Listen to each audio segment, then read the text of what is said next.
Schließ jetzt die Augen und stell es dir vor.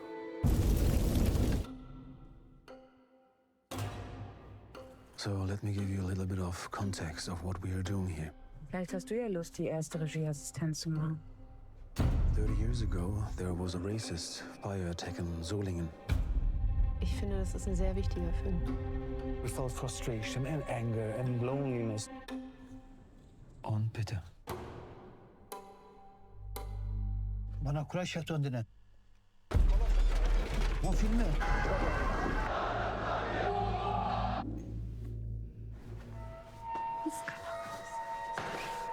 I lost the keys and then a stranger called me.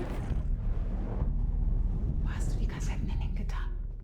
He has the keys and the address and he can come anytime into the apartment now.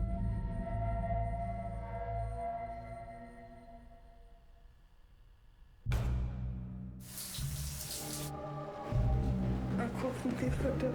Bei uns wurde eingebrochen. Ich hab Angst. Haben Sie was mitbekommen?